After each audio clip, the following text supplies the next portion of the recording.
Patutkah Malaysia menghalau pelarian Rohingya? Isu Rohingya sering menjadi perdebatan hangat di Malaysia. Setiap kali berlaku kes jenayah atau kemalangan yang melibatkan individu Rohingya, media sosial akan dipenuhi dengan desakan supaya mereka dihantar pulang ke negara asal. Tetapi sebelum kita membuat kesimpulan, mari kita lihat bagaimana mereka boleh berada di Malaysia.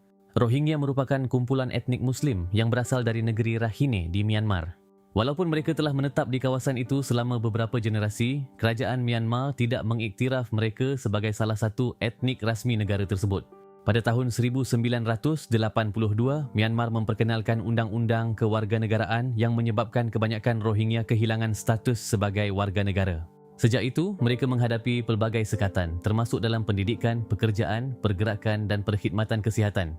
Keadaan menjadi semakin buruk apabila tercetus konflik dan keganasan di wilayah Rakhine.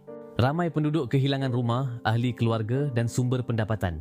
Ribuan kampung terjejas, menyebabkan ramai Rohingya terpaksa melarikan diri untuk menyelamatkan nyawa. Sebahagian besar melarikan diri ke Bangladesh yang berkongsi sempadan dengan Myanmar. Namun, keadaan di kem pelarian yang sesak menyebabkan ramai mencari peluang untuk berhibrah ke negara lain termasuk Malaysia. Malaysia menjadi salah satu destinasi pilihan kerana majoriti penduduknya beragama Islam, mempunyai peluang pekerjaan dan dianggap lebih selamat berbanding kawasan konflik. Namun begitu, Malaysia bukanlah negara yang menandatangani Konvensyen Pelarian 1951 Pertubuhan Bangsa-Bangsa Bersatu.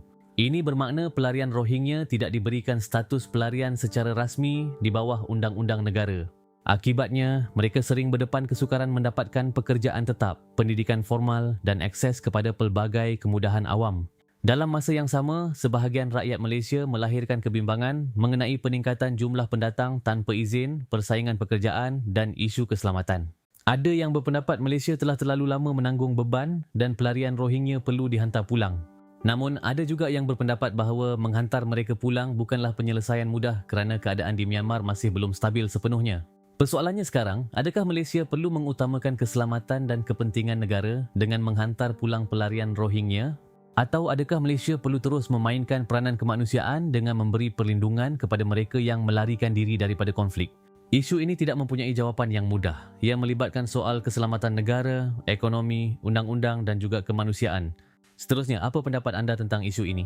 Patutkah pelarian Rohingya dihantar pulang ke negara asal mereka atau adakah terdapat penyelesaian lain yang lebih baik? Kongsikan pandangan anda di ruangan komen.